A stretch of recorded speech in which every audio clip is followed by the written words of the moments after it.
Einar för en hjärtliga välkommen och hallå ja hej hjärtligt välkommen Einar för en ungdomsmöte i kväll. heter Setten opp hus av Samfelagsstevnan, i kvöld leygarkvøldet. Og i kvöld det så tvärlöter. Och till den fyra löten nu tar vi att ha en tale. Vi får först och främst att lovprisa gode samman, men så var det en tale från Gunnar Nilsen. Evnen för dessa stevnarna, eller verser som hennes stevnar går ut från, Salmen 4 och vers 4. Ger i Herran storan samman vi mer. Lät i okon samman sitt ett navn hans högt. Och jag kan utföra sig att det är öliga relaterat till Los Angeles att jag själv att vi samman här ikväll kunna ära och tillbe god samman till en stor fram i kärrater. Ska bara börja lötna bön. Gå god. Tack för storvers, tack för kulturvers, tack för att du nøy hans underfotlet at vi som en terapeuter i edens hava går god, vi mennesker, to gjør åknen utve, og to beste at sikre at jeg går god, så kan vi få et avvetløy, beste at jeg mot her, og til beste til gjør det golgata, at jeg mot det her, og takka for frelsene, og vi får avvetløy at jeg går god. Takk for det. Vi bare synes for møten om kveld, at toma tala i kveld, og at andre toma tala til gjørst okkara. Vi ber om at heta kveld i kveld skal være kveld i herri, vi har alltid brøtt gå god, herri, til tala til okkara, og det onker inni her som ikke frelster gå god, som ikke kjenner til, at kveld må de komme kjenne til som personlige frelsere, og er som vin gå god. Be om, og så be bare om å være vi løtten i kveld. Ja, amen. Og er en Gunnar kommer til alla, så får det sin gjerne sjanser sammen. Yes.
Arne Gunnar kommer upp att tala så syns jag väl en sång att här kommer god, här är det.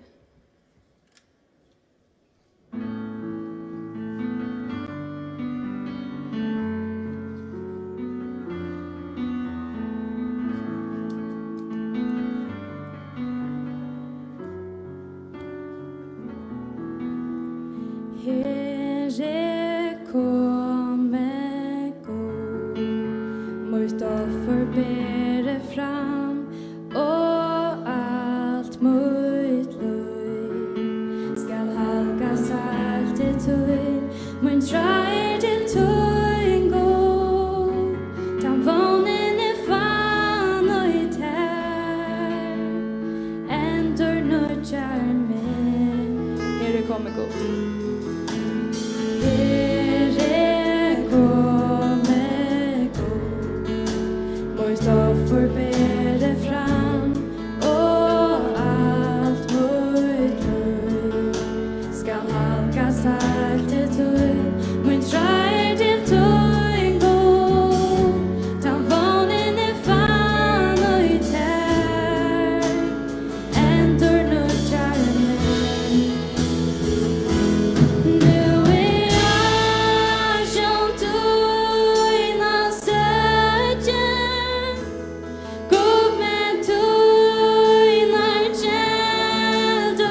så kommer Gunnar upp att tala.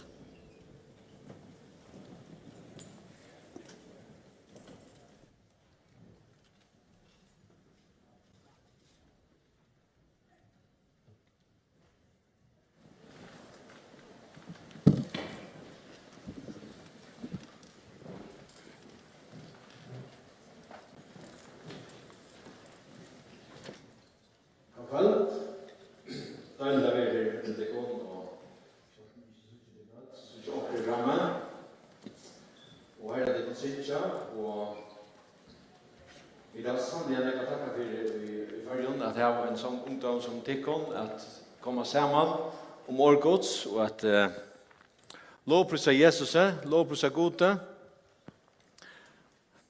til andre land rundt i heimen som hungrer etter at sutja en sånn ungdom som tikkon som komma saman, godt nok det hadde stått litt saman, men at det øyne lurste etter årgods og til bønmunn i kveld at det som Herren har lagt meg i hjertet, at det skal komme fra honom og at han skal bruka anta syn og gjøkna med årsut som vi pratika. Da vi kom inn her i kveld så hadde vi et ødla brev i oss. Ja, det var faktisk brev vi til alle sted. Jeg var sagt ferdig færre, så hadde det brev vi til. Jeg har jo også et brev i meg. Og til brevet det ser således ut. Det er så løytet, det er det sikkert ikke, men det er skuldarbrev. Alt som er født har et sånt skuldarbrev. Alt som er her inne har et sånt her skuldarbrev. Skuldarbrev, det lever øyelig så glaser kjent, eller også sånt. Men i botten og grunn til som det sier til at du og jeg vi skilter meg.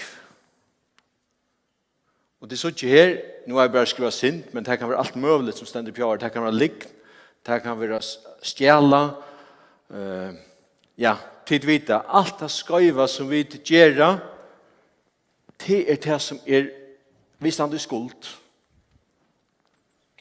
Og Bibelen lærer det at lønnen og synden djevor er deg. Tog er det også det som stender her, deg. Jeg og to har vært såret her, og vi tar vært skuldabrev og vi tar det kvært, og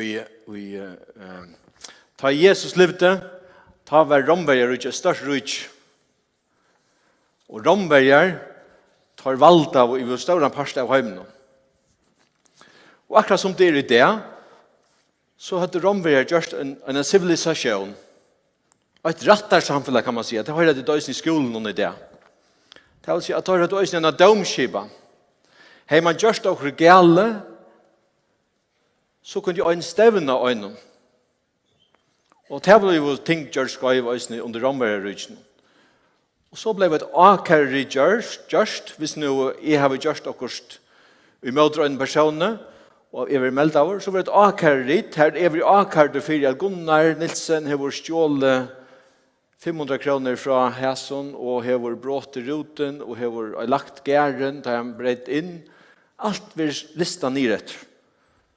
Og i en rettere samfunn så kan jeg si, ja, jeg har gjort det, jeg gjorde mine skilt, og så vil det domer. Hvis jeg ikke gjør det, så vil det en domsvidtje gjort om det her. Så for onker skal vittna om, ja, han sa Gunnar fer inn, og han har gæren, og han tog hatt, og han kjøpte så snakk, og så skal domaren meta om akkarrite, om at jeg er ikke dømt, men taler alt for at jeg har gjort det skøyft, så vil jeg dømt. Og det er faktisk det som også hendte. Jeg vet ikke om jeg har hongt det opp, det er faktisk ikke.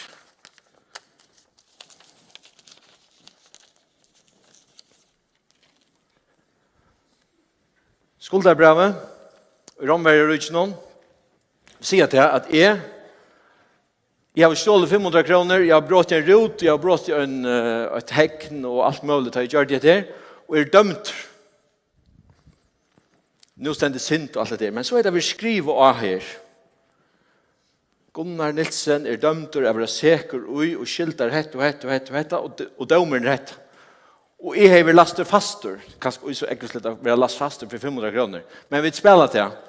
Det vil si at så stå øsene, dømeren, det som skulden som stand i skuld i for det som jeg har forbrått meg i for, stender utenfor og kommer. Og dømeren sier så, du skal være så og så lunsje, inni av som fangselen her, og ta i te så hent, så teker dømeren og kvitterer. Jeg slipper jeg sted. Og jeg kan først stave en kvittera av en skuldarbrev. Nå skal jeg lese for dere nekka som stender i Kolossebrev kapittel 2. De som har bibelen, de kan slå av vimmer opp av Kolossebrev kapittel 2. Paulus skriver denne samkommet i Kolosse, som kjente til alt det her vi rattar skipene til Romverden. Han skriver først, og jeg halte vi takket for sammenhengen skyld, så takket vi å lese fra Kolossebrev kapittel 2 og vers 9.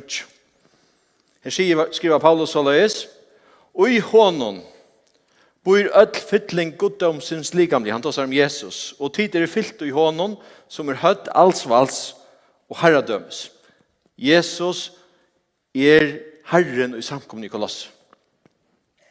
Og i hånden det øyne omskåren vi omkjøring ikke gjør det i hånden, vi at vi har lært den ur holdsligamnen, vi omkjøring Kristus Griven vi hånden i døpen, som tid øyne opprøst og i sammen vi hånden, vi trunne av kraftgods som røsten opp fra henne deg. Øysene tikkon, som var deg og i sinton tikkere, og omskårene stande tikkere holdt noen, gjør til han livande vi hånden, vi Jesus. Han fyregav okken ødel misbrott okkara, og utstrykade skuldarbrevet mot okkon, som vi bovonsunn og gikk okken imot. Han tog det vi at nekla til av kross. Jesus hever golde skuldarbrev. Og det skriver Paulus til deg i Koloss. Tid var det deg og i syntontikkar og omskarna sandetikkar holden hon. Men gjør han livande vid honom. Men for å få parst av hesner at bli livande av at Jesus hever tidsi tutt skuldarbrev, så måste du tryggva Jesus og takk imot Jesus i tryggv og gjort at Jesus herre ut unna liv. David skriver i Salme 32 at sæler han med og jeg finner misbrutt sitt fyrirgjeve og sinnsuna fjalt. Sæler han med og jeg finner misbrutt sitt fyrirgjeve og sinnsuna fjalta. Og i år hørte vi Jakob Eli. Og her han tåsar at han rønte at gjøre gauting. Han rønte ikke at likva. Han rønte ikke at gjøre hæseskøyv og tingene. Tid at det øyelig menneskeslitt. Har vi også gjort det. Ta i to blir samførder at to stender i skuld i for en høylevån gode. Ta første og vi gjør som mennesker til at vi drøyner, og kanskje gjør det også til at vi drøyner hva noen gode ting på her. Løtt de om i veien. Eller noen gode ting, så regner du på, og vi håper, og så håper du på at det mer gode ting enn det negative ting. Og de som ganger og glæser, at det mer i debet enn det kredit. At vi drøyner at vi opp for at det skal håpe at det blir bedre nok. Men det gonger ikke. Det gonger ikke. Vi får ikke skuldabrev vekk. Så at listen som vi har her, han så endelig lenger. Vi leser oss i Bibelen at David sier at fyrir jo øyne der sintene som ikke vet vi jo sintare. Øtlvid jo sintare. Og vi klarer ikke å få et skuldabrev bort. Nu, han här som bor i Rommerøyden, han har ikke en endelig lenge lista. Det som var deres straff, det er eksekverer i. Men henne, de skulle være i fangslet. Og så tar jeg i månedene relaterer Gintje, så får de skuldabra visser, og her myndleggene har sagt, det er gold. Det er faktisk det, og Jesus gjør her point, og vi leser om i Kolossebraun. Hese mauren, han har finnet skuldabra, og det stender gold i å. Hvis du ikke har så skuldabra som heter her, her det stender gold i å, eller utstrika, så måste du betala det som är här. Och det var dig. Så det är inte bara 2 månader i en fångslighet, men det är dig. Det är en allvarlig sak. Men det är det goda som jag kan säga vid teknikvald. Att vi har öll ett skulderbrev än vi har kon, men vi har också öll möjlighet till att få ett sådär skulderbrev. Jesus hever just. Jesus hever goldet för alla syndene som är och som är. Jesus hever goldet för alla synder hemsens. Så alla synder hemsens som är och alla skuldarbröven till alla människor till alla tojer är gold av Jesus. Och är det inte otroligt att gänga i en hemme og røyna og strujast og køyre på og håpa det beste, men vi leser oss ur året gods som sier grøyt at vi klarer ikke. Best å gjøre okker er som en dolka plagg, sier Bibelen. Vi klarer ikke at få et her røynt, så det jaun vi er, så det blir godt. Men god sjálfur hever gjørst en utvis, så det ble kvitta. Vi har sendt av Jesus Kristus, sånn hans herre, at dodja fyrir munnarsinter og for tøynarsinter. Og ta blev skuldabrevet gold. Du har kanskje kommet inn her i kveld. Du har kanskje slett ikke avhør i det som jeg sier. Eller det som, men du er helt stolt av å være sammen ved dere. Og du er helt stolt av å få drekke mån. Men nå blir det øyelig seriøst hvis jeg skal bli tryggvandig og gjøre Jesus som herre min og liv.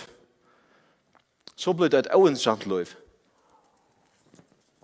Her jeg skal gænge og møte og gjøre det ointressante tingene.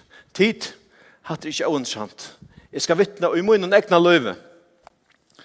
At han dagen og jeg fikk en åpenbering fra god til sjølven og jeg hele andre hans herre at jeg er en syndare, ta kom jeg i synda nei. Og gå til smester, gentil og dronker. Og han sier, så er du akkurat sånn støv. Og han sier hva for motiv du er kommet inn her, og hvor du er her, du er øyne en syndare. Om du røyner at skrikva det til søyes, eller kvært er, to stenter i skuld i for en høyla om god. Det er gode tingene som jeg ikke at skulle komme fram i kveld, og som jeg håper og vågner etter at God skal åpenbære ved sønn hele andre til tøyne kveld, er til at du er nødt til at gjøtta Jesus som Herre. Og tryggva at han døye for det, og tøyne sint at her blir tikknere på kross. Trus du hæsson, så er skulderbrev til et gold. Du har et kvitta skulderbrev. I Rommerbrevet kapittel 20, og vi har hørt av 4 kveld, men til det kjente brått i her som sier, til hvert han og kattler av navn herren skal være frelster. Til god sjálfur som sier det i årets øyne. Til hvert han og kattler av navn herren skal være frelster. Så om du munn og gjøtta Jesus som Herre, og trus du hjertan at God drar seg opp fra en deg, så skal du være frelstor. Så vi hjertan og tror en til rettvise, og munn og gjøtta en til frels. Tid hatt er det som tid må gjøre. Det rikker ikke at gjøre noen gode ting, og håpe på det beste. Jeg levde i akkurat så som tid. Jeg var ikke eldre ganske, ikke onker yngre enn onker som er her. Jeg var 18 år gammel. Og en eldre, vi sparska oss sammen. Vi var veldig sorger. Og en eldre som var alene. vittna jeg om hvordan han var blevet frelst. Dette var totalt fremmant for meg. Jeg visste ikke hva det var. Jeg visste ikke at året betydde jeg var frelst. Vet du hva? God vi andas innom, han viskar. Og bønnen at han viskar i kvöld. At to først er lønnsast etter det hese. Hva dette de snakker om fri og gods, at være frelst. Og ta for at viske og hjertet munn. Hva det her? Jeg var ikke god ved til, men jeg var heldig ikke i at jeg har gjort skøyting. Så da i hesen medveren sier, jeg vet at jeg har gjort skøyting, og det er ingen chance for at vi kan betale for det. Så jeg var heldig ikke i at jeg har gjort skøyting. Men så fikk jeg også høre om Nicodemus, og det er en kjent søva som de sikkert har hørt i sundagsskolen, de som har gått i sundagsskolen, og det var først for kanskje jeg hørte disse søvnene, eller gusjer som jeg legger mest til at hva de innholdet var i søvnene. Det er om en skriftlærdan som kommer til Jesu nått. Han ønsker å spørre noen lærerspørninger. Og så er det kanskje ofte vi tok som kristendom. Det er at det er en god lærer, og det er noen gode ting og gode prinsipper, og det er yngste Nicodemus, at diskutere vi Jesus. For jeg får noen ting på plass. Men Jesus, han sa også til at Nicodemus har bruk for å bli født av nødt, og bli født av god. Og da sier Jesus i kjente versen, det kjente her, jeg så elsker jeg god heimen, at han gav sånn sånn inn i øynbarna, for jeg kvørt han, og jeg tror han ikke skal fortapast, men jeg har evet liv. Og Jesus forteller Nicodemus, at Nicodemus, du som er en skriftlærder, du som kjenner årgods, du må bli født av nødt, og gå ut til, det er det som henter da man blir frelst. Det er et under. Det er et under, det er et Guds under, ta i en menneske ser sine syndafulle støv og byr til god, er fortapter, jeg klarer ikke å gjøre noe selv, jeg klarer ikke selv å komme opp av tøyn standard, eller bli røyne fra mine synden. Fyrer meg mine synder, jeg trykker at du døy for meg av krossen. Ta skal du bli frelst. Det står i Rombraun kapittel 20, til hvert han kaller av navn Herren, skal bli frelst. Så du til, og i kvöld, at du sagt at du i synda nei, om du kaller her som du sitter i kvöld, nå, av Jesus, av God, og ber han om å frelse det, så visker han vid sin heilige ande, og til et ondt. Og du skal oppleve at God kommer inn og teker bostad og hjertet. Det stender også til, og Jesus får, og på krosssteg, og døye for okkara synder, så sier Jesus også at han skal sende en annan talsmann. Og talsmannen er heilige ande. Og hvis den heilige anden, han skal bygge i øtlundheimen som tryggva å se. Gudsbød. Og han teker bostad. Og det kommer fri i Gudsinn. Det er det som hender til man teker med Jesus. Og til vi trygg, og til å bli frelstor. Frelstor vi trygg.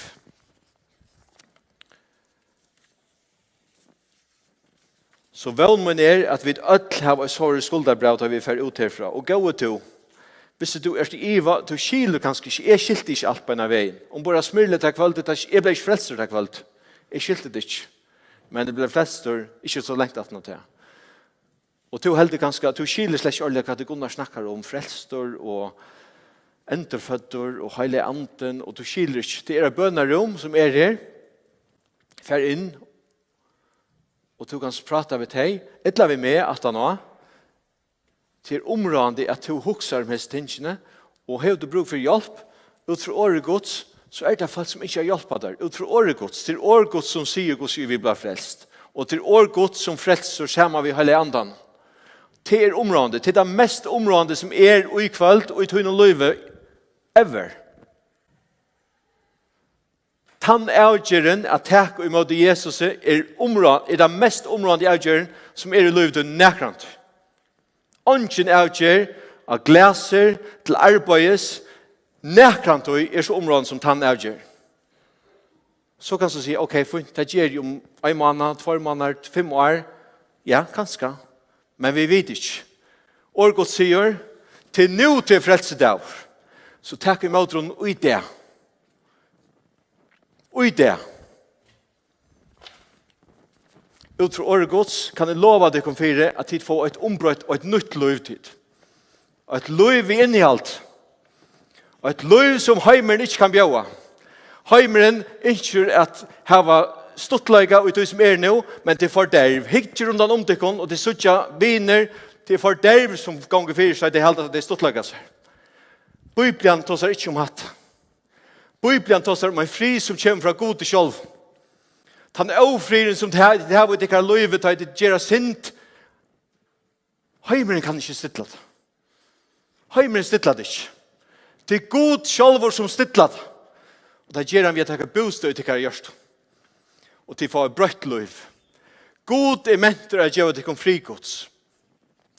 Og dette tar vi blåva det kunne kvalt. Ikke til at jeg klarer å gjøre det, eller nekker noen om det kunne klare å gjøre det, men til at god klarer å gjøre det. Heilig antigods. Og ta i tid til å ta støvene for Jesus. Og ikke gjøre, Jesus, du er min herre i min liv. Jeg trykker at du døy for meg av krossen. Han skal komme inn i ditt liv, og han skal ombrøde ditt liv. Du får denne livande trygg. Og tid, her er måneden at du som folk kalte om hva en tryggvand er, og hva en som virkelig er et Guds bad, vet hva et tryggvand liv er. Heimeren helter at en tryggvande til en som leser nekra bøkstavar for å møte og hevde øyelig ointressant og synes nekra sanger om mater og skiler ikke en pinne ut. Til det som heimeren helter hva en tryggvand er. Sjålan til man visst det.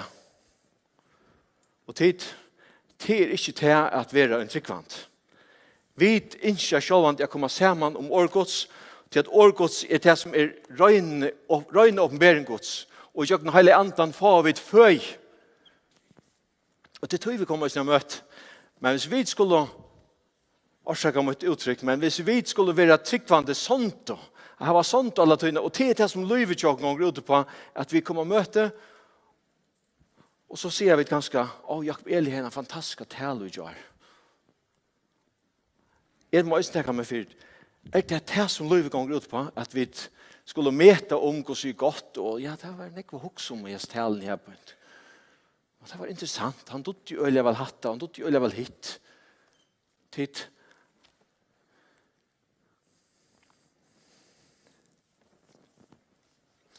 Jesus, han lærte, og hei nekva gav å lære. Og han er nekra de største talene som nekra de taler og gjør er fra Jesus selv. Men titt. Jesus yngste ikke at vi skulle gjøre hans talen av fjallen 12 eller en ordentlig superkarakter. Videre det hva Jesus yngste å gjøre. Jesus kom, han fann en skøtj. Heimeren hukte et skøtjene og sa ikke ut av skøtjene. Skøtjen var et utskott i samfunnet. Et null. Jesus sa for i skøtjen var og sa vir i skøtjene. Jesus tog skøtjene og lytte han opp på et annet sti som heimeren slett ikke vilt. Og sier vi henne, fær og synd ikke langt. Skøtjene fikk et nytt løyvtid. Til det samme og i han er givet okkom. Vi som trykker av navn Guds son. Jesus gjør okkom et nytt løyv. Et løyv vi er en livande trygg her vi kunne dagliga liva sammen med Jesus. Jeg lover deg ikke at alt vil bare ljøsarett og ikke problemer. Og tog det så fantastisk at det ikke er øyelig godt, at det er trobleggere, at du ikke er ansamadler i dem. Ta sjukdommer kommer inn, ta deg kommer inn, ta er ikke ansamadler, men du har Jesus vidt der.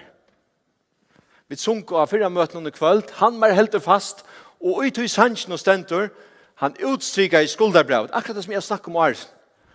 Og det er det som er så fantastisk. Det er den tryggven om at Jesus blir en livande Jesus.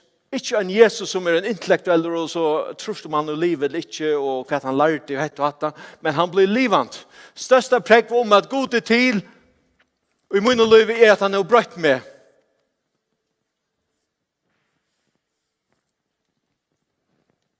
God hever givet mer godsfri. Og til må jeg vittnesbord for tikkene kvalt. Og til kan si ja, jeg trykker der ikke. Ja, men jeg vet at Guds frier er bor i min hjerte. Til at god til å åpenbære han i min hjerte.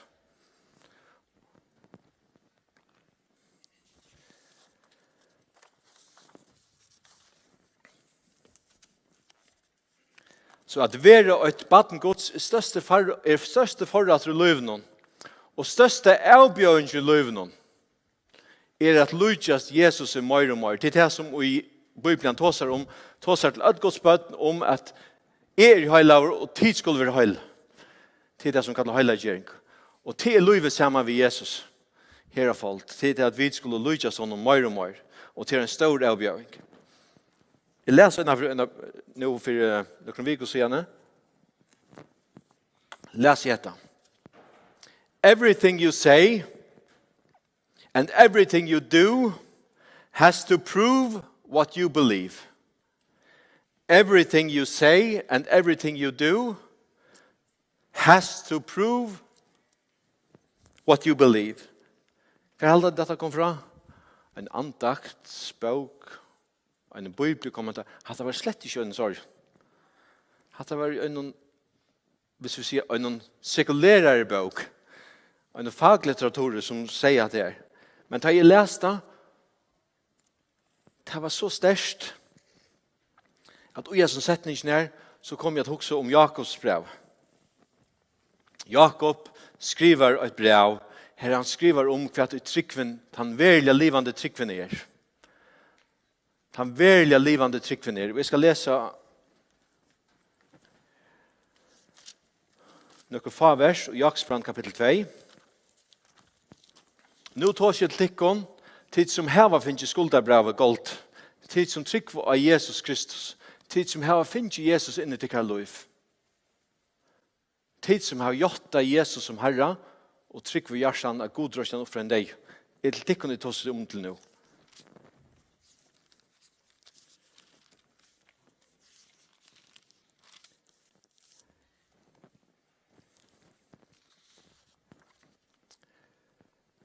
Her sier han i vers 16, og i øren kapittel i Jakobsbrannen, så løys vi trunn i øysene. Hever hun ikke versk, er hun deg og i seg sjølver. Men nå sier onker, to hever trygg, og jeg hever versk. Vis meg trygg tunna utan versk. Så skal jeg av verskene mine vise til trunna. To sørst at tryggven virka i sammen verskene hans, og at vi verskene var tryggven fullkommen. Og så sier han dette i sørste versen og i øren kapittel dette, ja, ans og lika mi er dett utan anta, så er òsne tryggven deg utan versk. Og det er ofte at vi miskylder oss vi her på en. Da vi skulle for at få et at vi har betalt, så får dere versk på her. Så kan jeg versk på, og da blir det bare ikke godt. Men den sanna tryggven som er et under. Her er tid kommer tryggva Jesus Kristus, og tid for frigods. Den sanna tryggven som ger Herre og tykkara løyve, hon ger til at tykkara løyve blir en livande løyve sammen med Jesus. Kjenner nekkar at tykkara første hjelp. Det er noen ting man skal gjøre i første hjelp. Det første man skal gjøre det er at man skal trykja øk. Man skal trykja seg sjølvan og øk.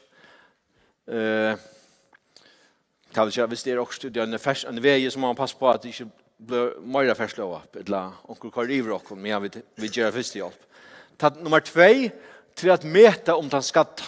Nummer 3, det vil jeg ikke. Alle har brukt første hjelp. Nummer 3 til at vi tilkallar hjelp. Og hva nummer 4 til å gjøre første hjelp. Legge han trykka sjukra lev og sorry. Til nummer 4. 8, 2, 3, 4. Og i 2, met om den skatta, her er det ABC. Airway, til å vite om han tar skatte for luft. Og nummer 2, B til breath og circulation til nummer 3. ABC. Breath til at og det første man gjør til å finne ut om den som er skatter, om han antar.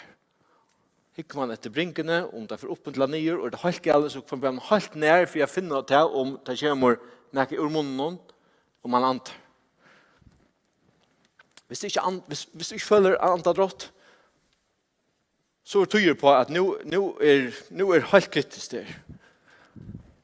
Det samme sier Jakob.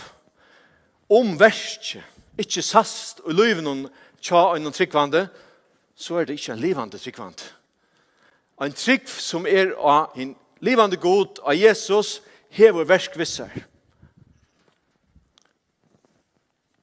Vi tar oss ikke om at vi skulle klare at livet oss opp og et støye, så vi blir frelst, vi blir bare frelst, vi har trygg av et fullkomna verske, frelseverske av krossen og Jesus. Men tid en fantastisk ungdom her i Färjön.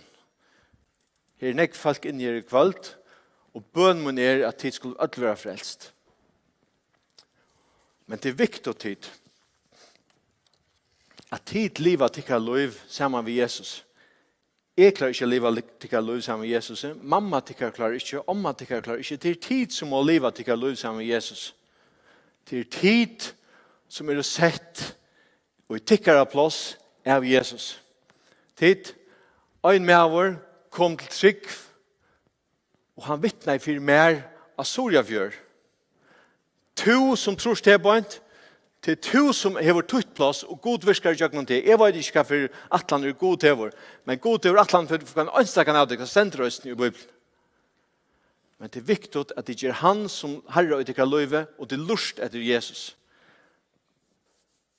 Til en avbjøring til tøyen, men det sannelig er en avbjøring til min. Hva eneste det at jeg gjør herren herre og i min liv. At jeg spyrer Jesus, hva vil du vi min liv i det? Jeg tar seg vi døtte min i morgen. Vi tar seg om alt mulig. Og da må jeg leve filmløk. Jeg tar meg leve fotball. Og jeg skiljer ikke noe filmløk. Men jeg skiljer ikke det samme. Altså, i filmløk er det venja som svøk. Fra måttene til myskors. Og tid gjør det sikkert utrådt ødeladik. Tid venja og tid venja som svøk. Og ødeladik gjør også annet. Tid du er kanskje ordentlig vel også til teltespill, ødela lese ordentlig, alt det som tid gjør. Så da sa vi det sin sammen, og så sier hva er ordentlig spennende? Og det var da man kom til kapping. Og ja.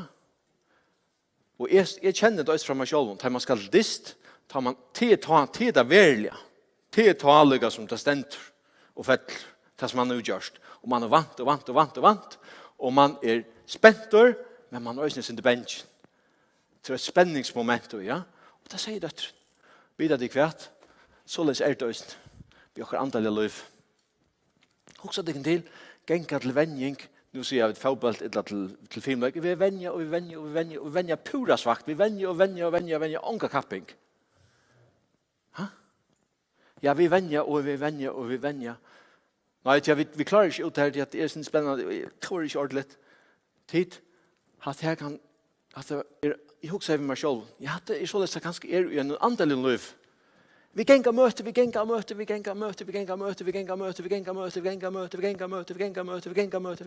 alla tøyna. Tid, det er ordentlig godt at genga møte. Det er fantastisk at de kommer i kveld. Husk at de til jeg sier taler bare øynt mer eller et eller annet, så det er fantastisk. Kom atra møte. Det er ikke det som sier.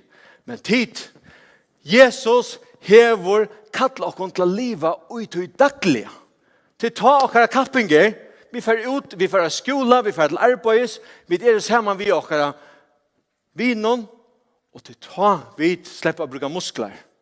Til ta vi alt har vi leser ur Bibelen, og vi venja, til ta vi bruker det som vi hava sammen med Jesus. Og til tog det så viktig, og så tenker til, vi er nekkmare ute enn vi har møtt, det er vunnet. Ikke tog det godt at de får møte, og sett at de fire får møte, det er her får man årgods utlagt, og til det er sammen med den tryggvand. Det er viktig, utrolig viktig, men det er også viktig. Hvor vi lurer at Jakob Elijah. Han sier også, som brøtte hans av liv, til at han var dårlig for Kristus. Han var a fool for Christ. Og til avbjørn kommer, og kjatter, og til her spenningsmoment i da jeg skal ut til en fotballstist, eller gjøre filmløg, jeg får ikke gjøre filmløg, men til at jeg kan feile. Tårig er at jeg kan trunna kommer om Jesus Kristus, og hva han har gjort i munn og løyve, vimmer ut. Ta i om Sorjafjør, ta i sitt i for ankron, som slett ikke tror er god, Tårig er at sia vid tannmannen eller til kona, Jesus har brøtt mot liv. Ha? Kunne er så svekker. Jesus brøtt et liv. Han levde for 2000 år så gjerne. Ja. Nekk på ånders mer her. Tid. Hatt er okkara kamper. Hatt er den livande trygg. Tidkom ble laterskjørt, og det sier Jesus også. Tid skulle loja òsne fyrir munna søk. Til at heimen ville kjennas vet du. Tid er takkje fyrir til dirve og tann mævren heie ta i vid sauto ombora smyr. Han var a fool for Christ. Og i en samkamo her vi öll snakka om forskjellt anna eller samkamo. Og i en her vid at fåbøslig tar til han å sia at Jesus har brøtt hans liv. Og men det får nekka livet inn i min liv, inn i hjertan. Jeg vil ikke ha vita mer hva det er her. Jeg er 100% sikker i at jeg ikke lever til livet, ikke tror at jeg er 100% super og doper og alt er perfekt, men jeg er 100% sikker i at jeg ikke lever til livet som jeg har nå, vi frigods om hesen mauren ikke være full for Christ. Og til min avbjørn til tøyne i kveld. Og til min, at tid som trygg var Jesus, tid her var kanskje omkring vimman som er ved søgene av tikkene, tår at tåse om Jesus. Hetter avbjørn kommer til tøyen, jeg vet det kan være øyelig avbjørende, tår at være ærlig og si at Jesus er en verløy i min liv. Er han en verløy i din liv? Tror du at han skal gjøre der år? Tror du han skal gjøre der kraft? Han skal gjøre der kraft. Lykka så vel som han sier at det skal være etsak for munna sætjer, så sier han også til at jeg skal gjøre dere år at tåse. Og jeg skal gjøre dere anda. Og til en ande krafter og ikke en ande måtløses. Hatt det som er en livande tryggtid. Til min avbjørn som trygg var Jesus Kristus. Hatt det som Jakob tåsar om. Jakob tåsar om en trygg som ikke er bare så filosofiskt. Ja, talan var god. Hun var 12. Ja, vi kunne ha nekva gode taler. Men til han talan som ombrøyde liv. Her i antegods virkar. Og tid på et nytt liv. Til at tåra vid at gjøre herre, Jesus som herre i okkar liv, og vi får et ombrøtt liv. Jeg skal få enda nå, og jeg skal få atter til tikkene tid som kanskje er kommet inn her, og skiljer ikke så eller nekva tid som sier, men jeg vil hava til skilje hett. At vi tar ødel et skuldarbrev. Ikke på Jens vi så inn av. Jeg tar seg til ødel som er inne her. Ødel hava et skuldarbrev. Og til områdende at du huksar, jeg vil ikke spyrja det høyt eller nækasåret. Jeg blir heller ikke, han som sitter så inn av der, spyrja til eller nækasåret. Men huksa to om dette. Huksa to om ditt skuldarbrev. Hvordan skal du få et her av en? Du kan gjøre som jeg. Vi røyner gjøre gode ting. Vi røyner gjøre hette. Jakob Eli sier det også i kjørskvalget. Vi røyner hitt og hatta. Etla, du teker årgods for det som årgods er. Årgods fra permo til permo er en åpenbering fra gode sjølven som skapt alle heimen. Alt som er rebønt. Alt som er uger. God sier at han har sendt sånsønnen i øynbarna. Jesus. For at dette her, tutt skuldarbrev, kan være utstryk. Det er det viktigste i kvalitet. Det viktigste i kvalitet er at det har vært utstryk av skuldarbrev. Hvis du ikke skiller hva det er, bøn meg ned at du kommer til min, så skulle vi lese ur årgods, og jeg skal røyne vise der, og hele anden skal åpenbære deg for der. Gossi og to kjemeltrykk. Det er kvørt han, og kattler av navn herren, skal bli frelst. Du skal kattla av herren. Det er det viktigste. Amen.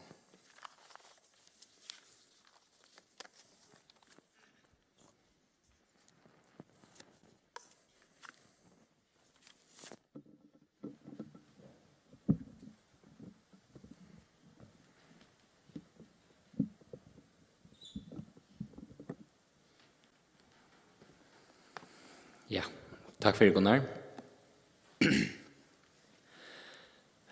Niast til venstre, eller mine venstre. Her har vi et bønnerom, som Gunnar nevnte. Så følte du til kattla en kveld, og man kan føle at det ligger nekva hjärsta. Jag får press, det är en god som kattlar. Så vill be om att ifrån man bönder om mig, det kan jag stå med, det kan jag Gunnar, det kan jag vi. Jag vill man som det alla dagar här kväll, som det vita känner Jesus. Lät dig känna möjligheten för att bo i kväll. Verset som är nämnt i kväll var tog mun och gjottar Jesus som Herre och trust i hjärtan. Att god rätten uppfra dem dig, så skall du vara frälster. Hur skall du vara frälster? Till att jag avhungrar god. Jag avhungrar inte åkon. Till att lyfta från gode. Att trust du han, trust du att han döjer krossen för det, så skall du vara frälster. Och då sänder jag i Hebreerbrevet kapitel 6 vers 19. Vi tarre vån i kvar vån att Jesus eller god frälsrakon har vi ens och tryckt och fast atcher salerinnar. Det är att det är tryckt och det är fast. Och till atcher så vi kan göra har vi tids mot Jesus Kristus. Ja, så är vi frälst. Nu för att inte så löte, men är en löten ändar så blir en sanker. Och så dräcker man rättna till. Men om han säger att du är om katinen gör om psykameraten, jag ber dig om att huxa om dina stöve. Ja.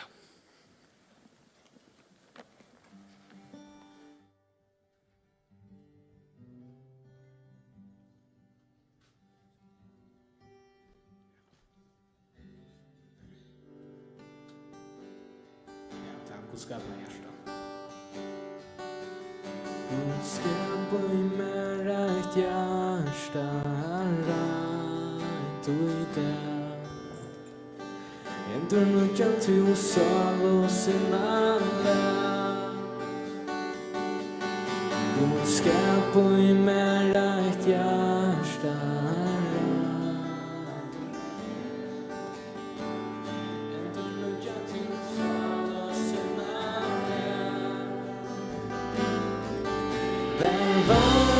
Med chatter liv av vintern lät aftur du i vanda viska och i bär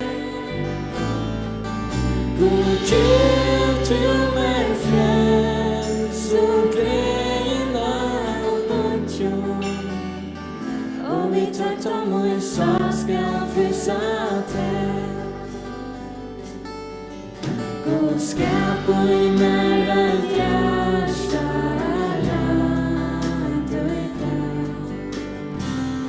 En drömnödjan till sal och sin alla. God skapa i mig ett hjärta rätt och i det. En drömnödjan till sal och sin alla. Där var ett tratter, en liv av vinterner. Lät aftur du i vanda viska och i mig. God hjälp till mig främ, så glädjena och mot jag. Och vi tack om och i sak ska prisa till. Vær veit med chatter, en liv av vinterner. Lät aftur du i vanda viska och i mig. God hjälp till mig främ, så glädjena mot jag. Och vi tackar och i sak ska prisa till.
are mighty. You are mighty. You are worthy. You are worthy. Worthy of praise. Worthy of praise. I will follow. I will follow. I will listen. I will listen. I will love you. I will love you. All of my days. All of my days. Now I get to and worship the King who is worthy. Now I love him, adore him. Now I bow down before him, and I will sing to and worship the King who is worthy. Now I love him, adore him, and I will bow down before him. And you're my Prince of Peace, and I will live my life for you.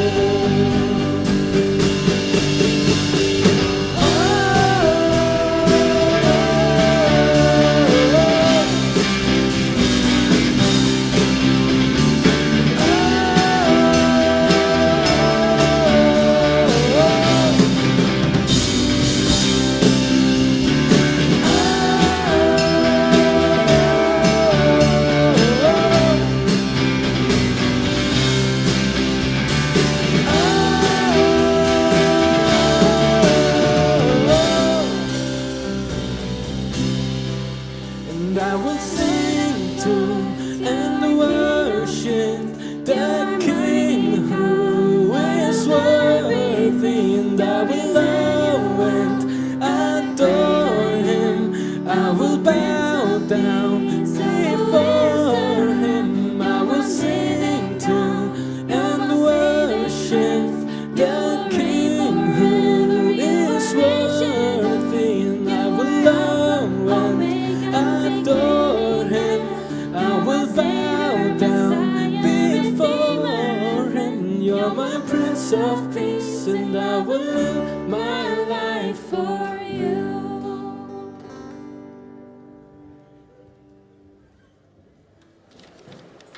Ja. Yes, velkommen til settende løttene ditt. Hvis jeg setter løtte, så får vi det at låsingen er sammen, prøver gode, og så får jeg eisen at høre tvær vittnesbordere, en fra Marion Danielsen og fra Høgna Guttormsson, og så kommer Rå av Læsjen og Simonsen eisen at synes jeg en solosang for jokken. Arne Bries løttene skal lykke løse et. Jeg har en jakka her.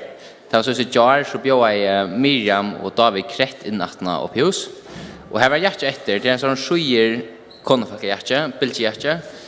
Og merket weather report sender. Jeg har alltid merket for den. Så, ja.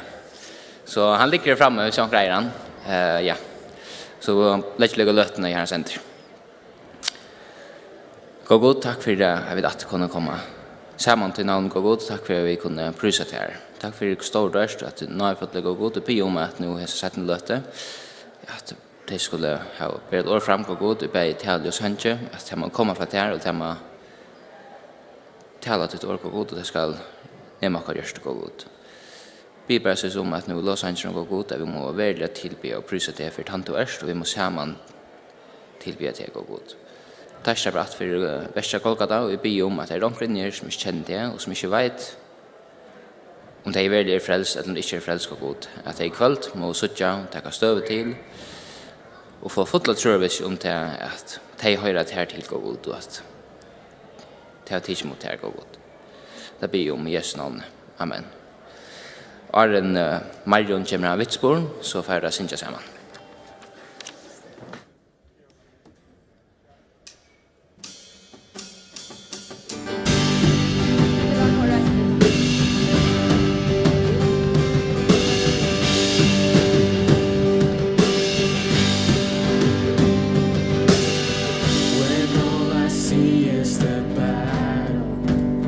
See my victory.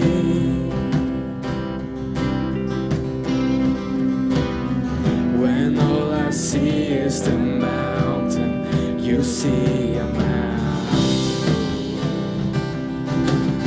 And as I walk through the shadow, your love surrounds me.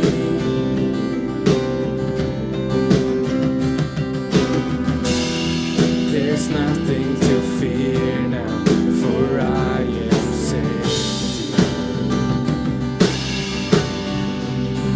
So when I fight, I'll fight on my knees, with my hands lifted high. Oh God, the battle belongs to you. There be fear, I lay at your feet. I'll sing through the night. Oh God, the battle belongs to you.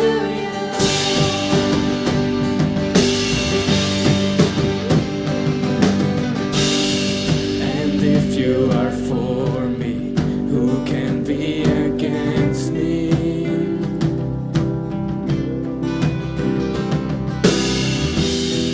For Jesus, there's nothing impossible. See are the ashes, you see the beauty.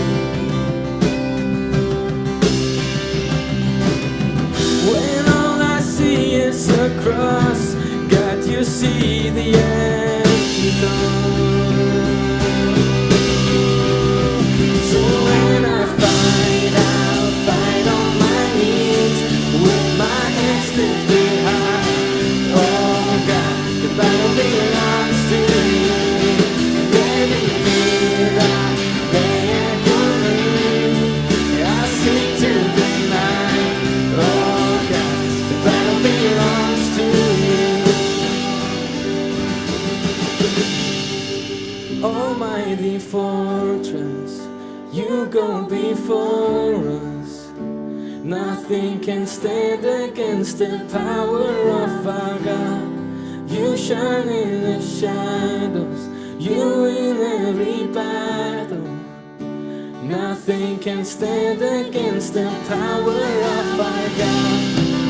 Almighty fortress, you go before us. Nothing can stand against the power of our God.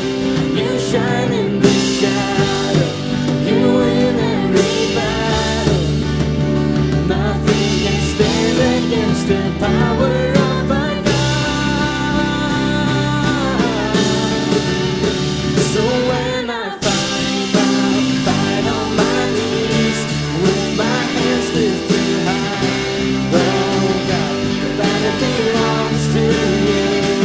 Every fear I lay at your feet. I'll sing through the night. Oh God, the battle belongs to you. And oh God, the battle belongs to you.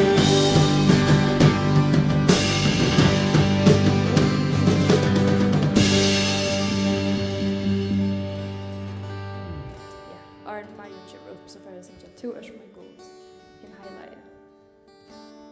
Och så sangren dricker faktiskt rättliga bort levne.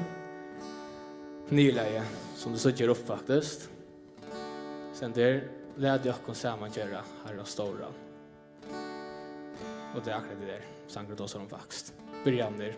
Brygger texten om och jag läser igen och sen kör vi. Du är min god, in heilaje, heilaje, störst är ditt namn och jag vinner. Och rent land är synja, heila vår, störst är ditt namn och jag vinner.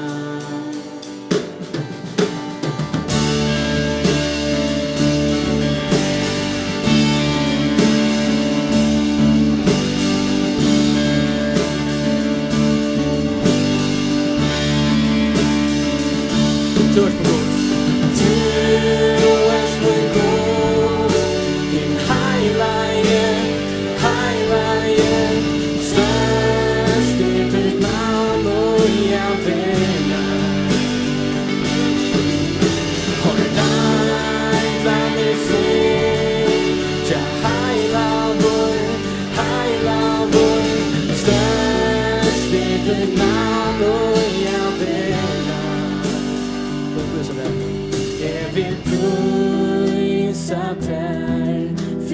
hver du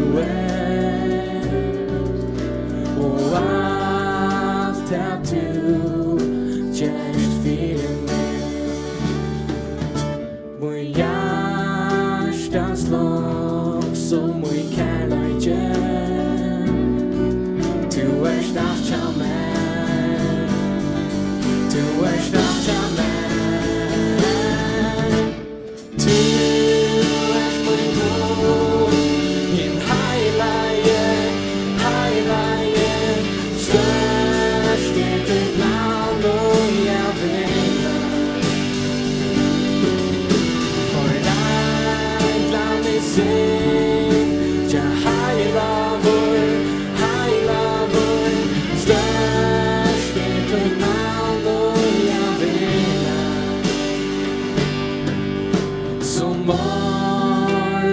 Stjärnan strålar till, först jag ser tundur lägga. Och det blir så, ja det som du väger god, du väger god.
Hej, jag heter Marion.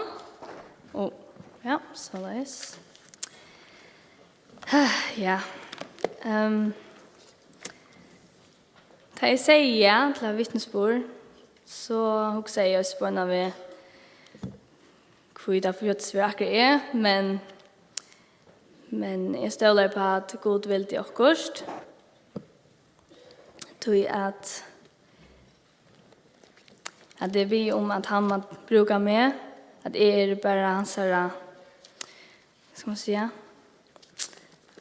det som man brukar en penn till att skriva eller måla och kosta men det är han som ger värste och ja fyra gånger med synter jöknen tojna och men det var för en ujar när jag bort igen men är ni god mamma att det skriva jag hade att läsa. Och ja, jag kan vittna för att Gud vill snacka vi omkring in här. Jag kan vittna för att det var god som snackar jag om Gunnar. Tror att han säger så mycket som jag också har skrivit ner. Jag läser först några vers.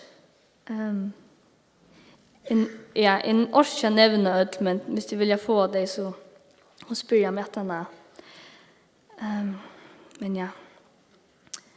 Herren god mun, røpte til tøyen, og du grødde meg. Herre, tu hever dreie salmøyna opp ur deiarøysnån, du hever vakt meg opp til liv, fra tøymon som færa nyer og i grøvena.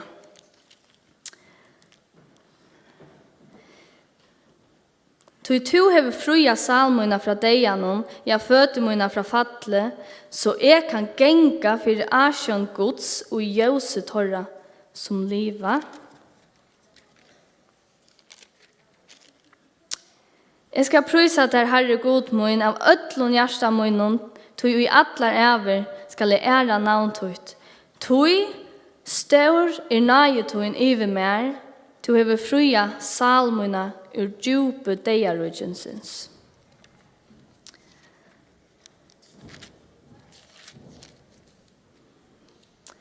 Ja, tu fruja i salmuna fra deianon, eia mot fra grate, føt mun fra fatle.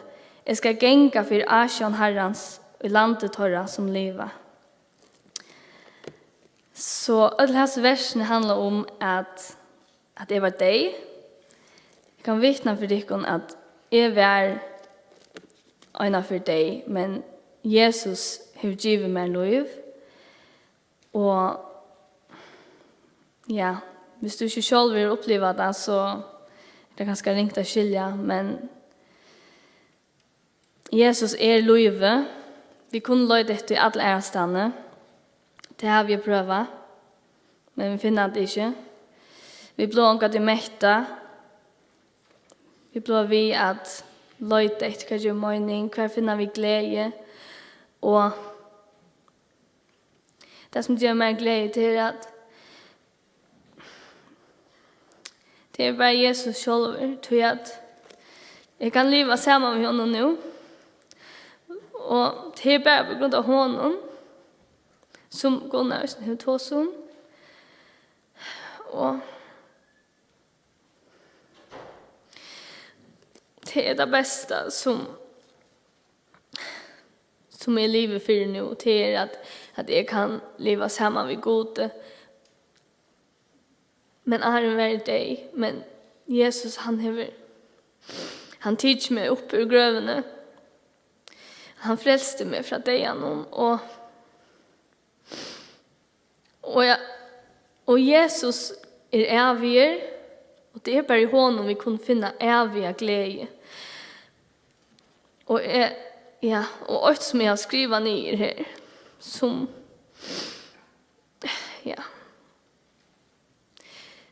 hvis det ikke minnes hva Gunnar tar seg om papiret som han helt i, så skal jeg nok minne det nå. Det er at jeg sa at jeg var deg utan Jesus. Jeg sa at jeg har bruk for en frelsere. Og jeg skriver her at hver jeg for vi synes ikke om en sang her vi synes ikke skulda brev i stryka. Det klarer jeg nå, så jeg synes ikke og jeg som synes nok så her, til som, standa utenfor meg, eller framme for meg. Jeg elsker synes og synes her, men da jeg skal synes at jeg sett meg, så blir vi alltid så rørt, tror jeg.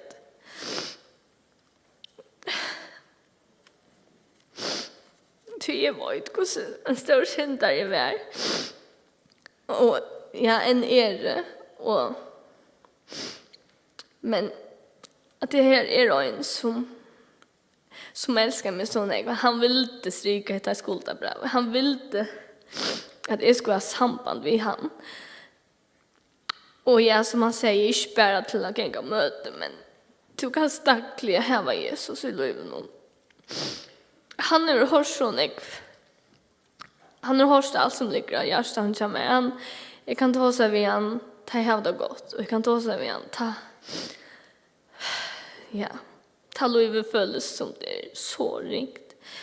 Og at jeg føler at jeg ikke klarer ikke holde på næka og kontrollere næka. Men det har vi råpat til han.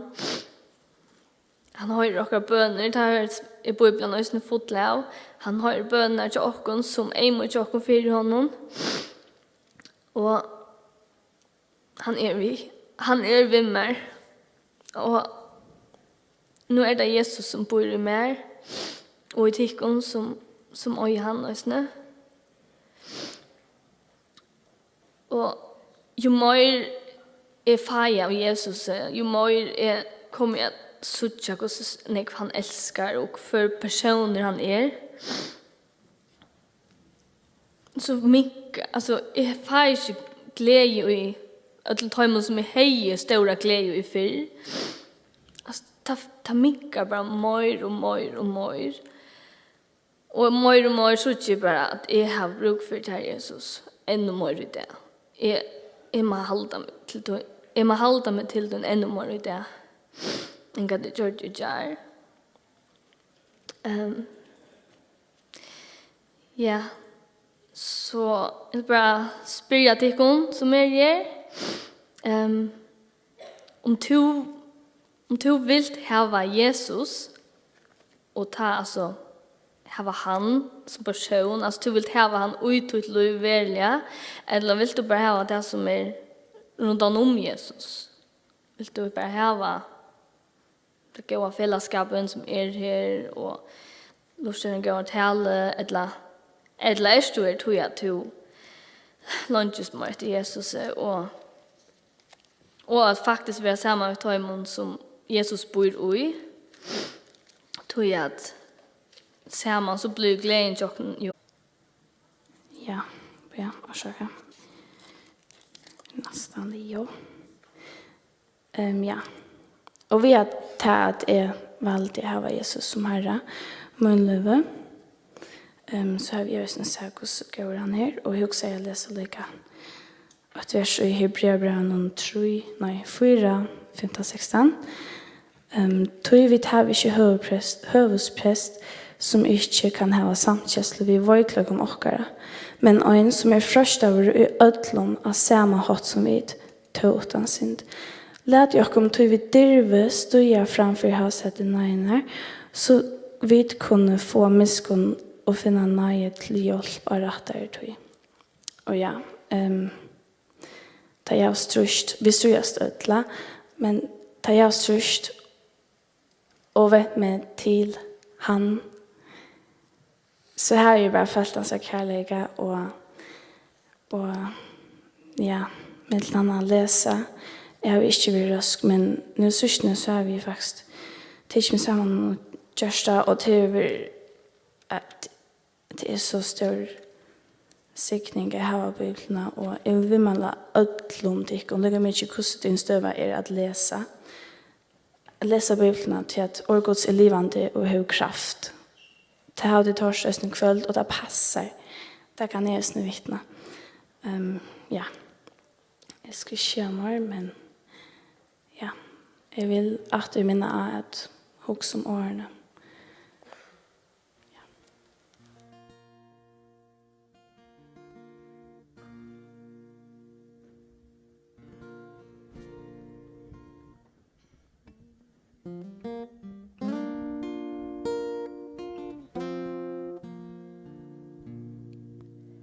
Ta jag vill klara allt som kommer. Røyner sjål, men er fettlig at du tar. Hvor si ofta her vi er en tilsaløy. Her står Jesus.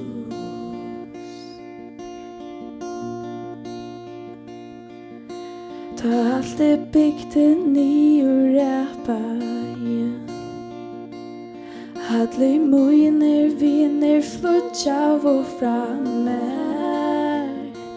Jeg kunde ikke sutja Jesus ta, men tå.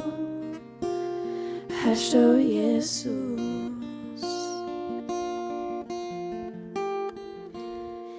Vi er boja, vi er løyda, og i grøying og i pøyno, som er sikning fjall, og i morgen åpne saro.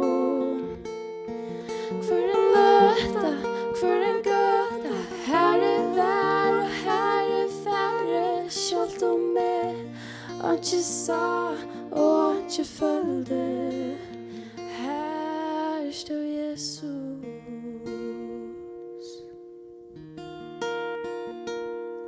Hesse mæver djevur najenast.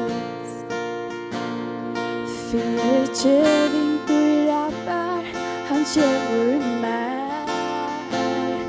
med tørvarna är så ett hatchet här och god. Här står Jesus. Här står Jesus. Vi har börjat, vi är lajta och vi kröj går i pojna som är siktning fjärd och i munnen öppnar sarro. Här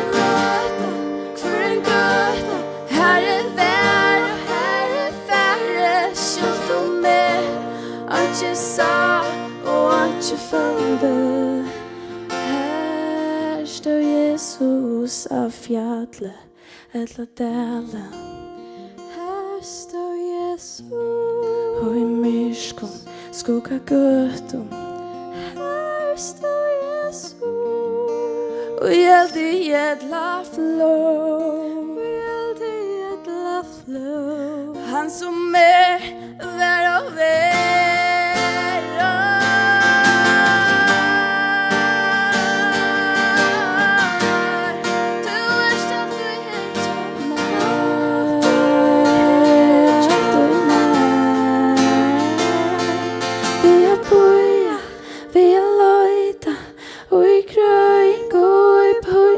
som är siktning fjällt och i munnen öppnar saron.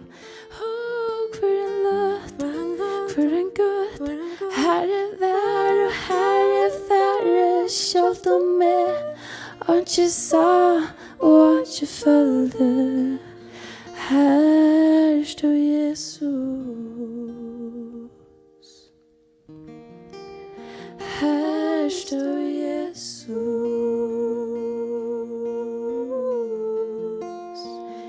Här står Jesus.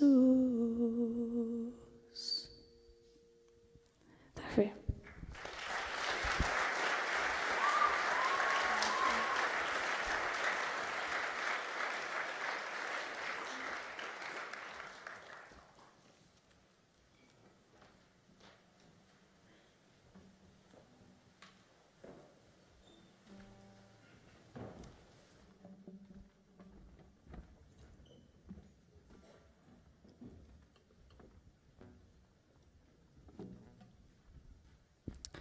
Ja, tack för det, Marion och Ro.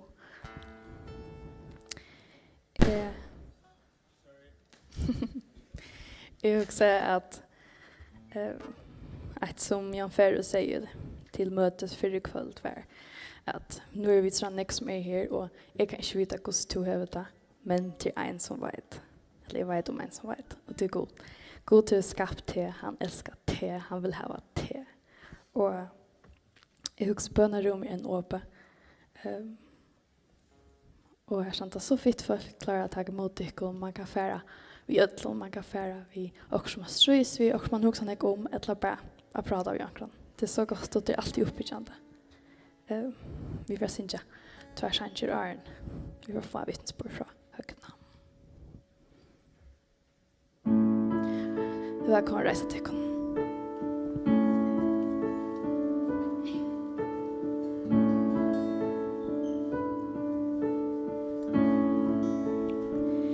Hver stort han djekven og jokken skilte. Hver høgt er berge mer forreie. Og i vannløse mer til tøyn vente. Vi myskret leie ut navn. Ta tjøk noen myskre, tøy kærleiks bløyne. Skær tjøk noen salar, myrskur mot. Verst ut fullgjørst, så vanner skriva. Jesus, du, min livande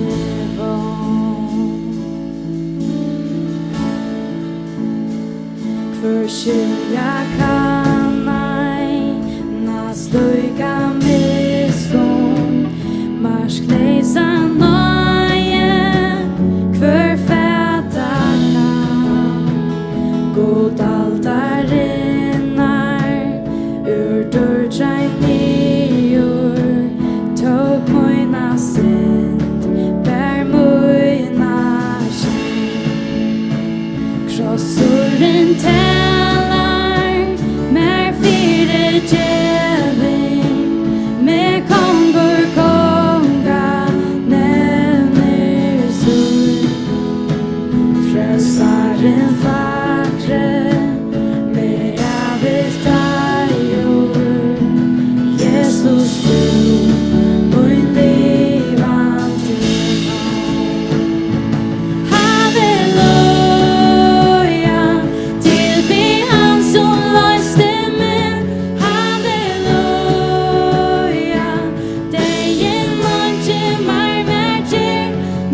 vi det vilja ära och tillbea. Vi lyfta okkara händer och vi dopar ditt namn. Vi det vilja ära och tillbea. Vi lyfta okkara händer och vi dopar ditt namn. Du namn är störst, du gör stunder störst. Ingen annan är som du.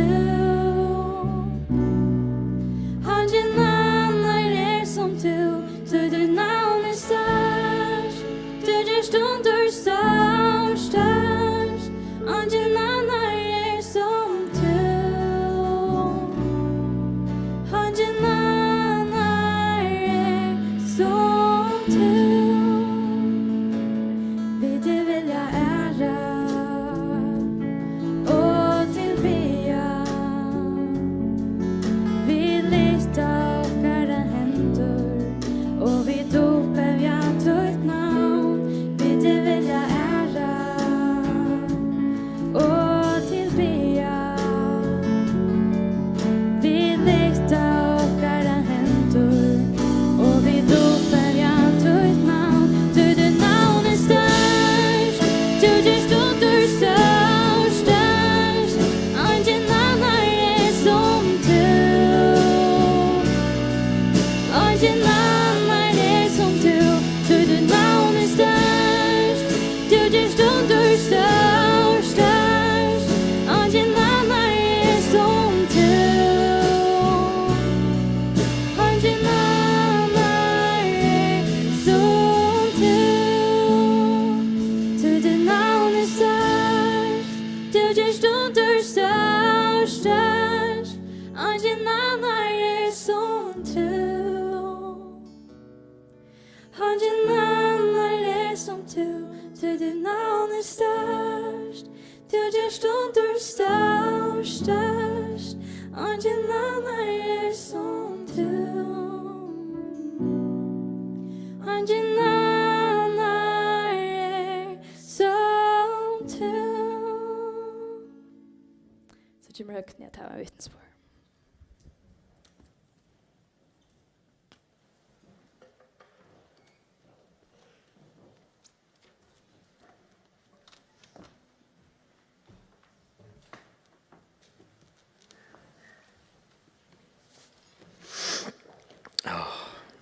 God kvöld, Lidl. Det er en valgsignallet, eller en valgsignalkvöld, og jeg trykker anden til steder. Og ikke omkring er dette nok en avgjørstund. Men ja, jeg er teknem, som sagt, og jeg er 16 år, bygger opp i Høyvik, og er første år som lærlinger, som bliksmyr. Og så er jeg frelster. Jeg er veldig takksom for at Glebåskaren har vært veldig greit på i kvöld. Men ja, jeg har lykke til å opp at det visste noen som ikke finnes det i. Hva det vil si at jeg er frelster.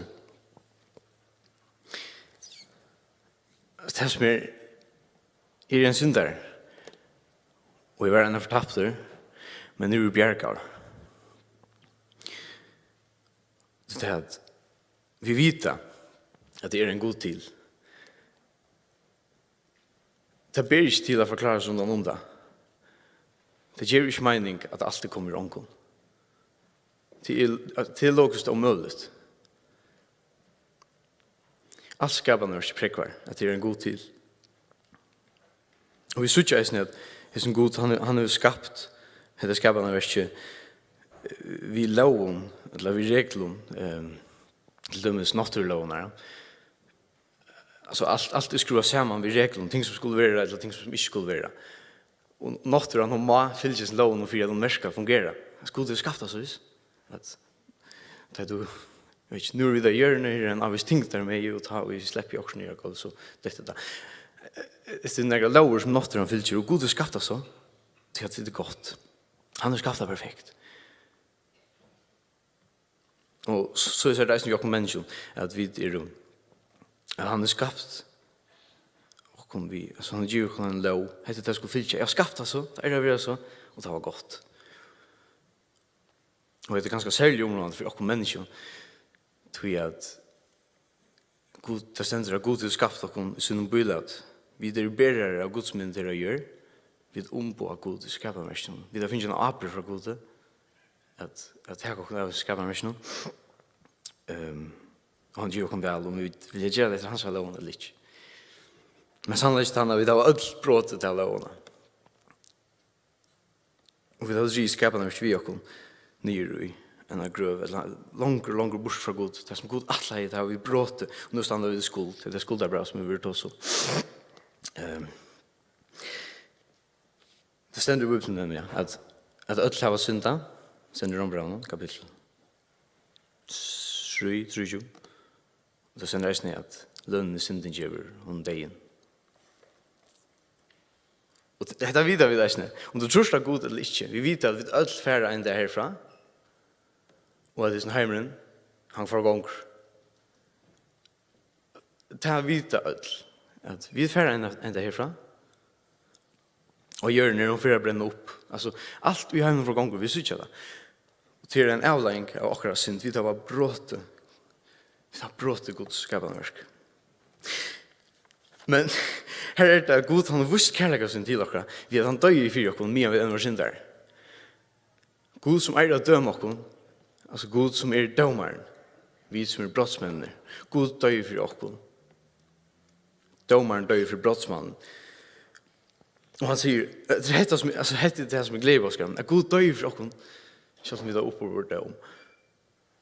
Han säger att om du särskilt har synd, och vill vända vid från henne, spyr om Gud inte kan ta henne bort från dig, och tror att Gud, att Jesus dör, och att det är nog, så skall du vara frälst. Och tror ingen annan väg till Gud, än jag Jesus, så vi öll. Standa i avgär skuld. Men Jesus har galt skuldene. Ja. Men så är det att det är sån som inte vilja. Så det vill inte inrymma sin egen synd. Vi vill inte inrymma att grunden till att önska över hemmen till att vi tar brott och slå. Vi vill inte undergöra om Gud. Vi vill ha rätt. Vi vill ha rätt. Tror det är sån som inte vill vända vid till Gud. Men grunden till att det en finna skauting i sin hem och till jag god helt det uppe. Han så lustkraft, han helt rätt uppe. Han ger oss en chans att vända vi, men tar vi färre fra så ända så för annars igen. Nu får jag inte förresten mer. Nu kan de som inte vill göra mer. De kunde. Och resten är det för att det långt. Nu ska önskaplen få det över.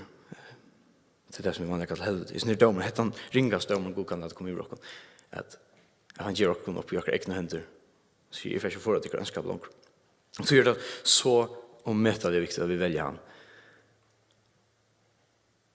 Och han älskar oss. Han vill ha samfla vid oss. Det tror han skapade oss. Han skapade oss samfla. Han frälste oss till samfla.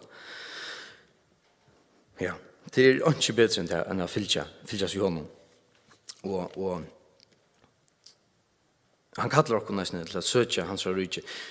Och det är ganska det som jag säger synd att ta som ikväll. Det är ganska mycket till det som har tidsmöte. Det som många tidsmöte Jesus. Man har valt att se vad han.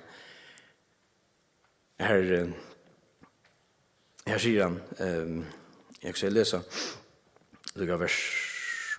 Matteus kapitel 6, vers 33. Här ständer. Søk først rydde Guds rettvisjanser, så skal alt dette være givet ikke noen fremt. Og styrer du ikke for den morgen, der morgen skal styre for sin ekne. Hver der har noe mye i plave sinne. Jeg får et på et lyfte fra Gud, at vi skal søke hans rydde, og vi skal ikke styre. Men jeg tycker att neckfolk och är eisne har vi öl ofta hoa också. Okej, jag vill heta. men man så jag går inte. Men okej, hvis jag gör det här, någon jag hvis jag kommer någon mötes någon bubbne och det blir någon så får jag få allt det där som jag så gärna vill ha. Jag ska tänka mig gå utbygging eller mera fri to eller pengar eller allt det där. Men hvis du läser i några vers framundan vers 40. Här säger han: "Ungen kan tjäna två män herron. Till annars hatar han annan och älskar in. Eller hellre han sig till annan och vanvir annan. De kan inte tjäna gode och mamman." Och ja, mamman till prøv å googla det till en arameisk avgoder för rikdom eller pengar eller materiell anvinning. Allt det där som ja, allt det som vi söker såna grejer. Allt det materiella. Man ser det nu vi stackar vers 3. Nej, en så det. De skulle inte stora och säga vad ska vi äta eller vad ska vi dricka eller vad ska vi få i. Efter ett slukum söker ju hettningarna. Hettningar det måste ju bara en inte jöte men det där vi brukt dem. Det är godlös. Det är godlös söker stinchna. Vi skulle inte stora för sånt det som det är godlös så söker.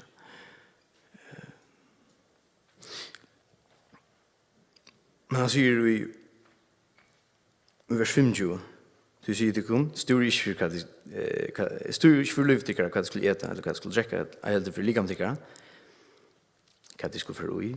Ikke løyve mer enn mestren, og likam mer enn klein. Jeg sier han at løyve snur som noe nekk mer neder, enn bare klær og mat. Og, just, ja, 4 Timotheus, her stender syndrom, 4 Timotheus kapitel 6, vers 6, her stender syndrom hva kan hende ta vi vil knytt til alt det i Jesu heimen. Her stender vi har jo ikke haft vi okken inne i hendeheimen til åpenbærst at vi heller ikke har vi okken ut i henne. Nei, da vi har før jo klæge skulle vi talle hverandre om ikke. De som ryk vilja være og legg mest til stender at de som ryk vilja være ikke de som ryk. Men de som vilja være ryk til fettler fresting og snerre og mengar tapelige og skeilige gyrnder som søtter menneskene nyer i øyen og undergang. Du peninga kærleidje, altså ikke peninga sjolver, men peninga kærleidje er råd til alt ilt. Jeg vet så gyrnd er nøkker vils fra trunne og har gjøkt noen stund til sjolv i mange kvølene. Så vi sier at vi skulle ikke ha kærleika til disse tingene. Eller,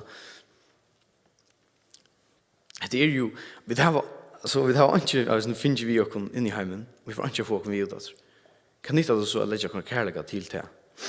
Jeg sier versen vi men to, med Guds, flytja fra hæsson, stevne etter rattvise, godsøtta, trygg, kærleika, tåle, spekføre, stry, gaua stry, troaren her, gruip til avja løyve, som du var skattlar til, og som du gjørte i, henne gaua gjørting for mange vittnen.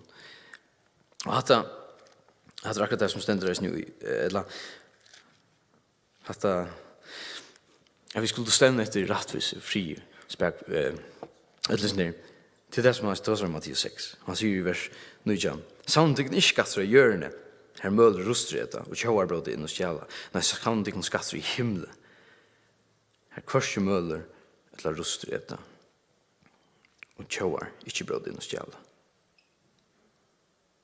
Og det er det vil si, søkja rydgods.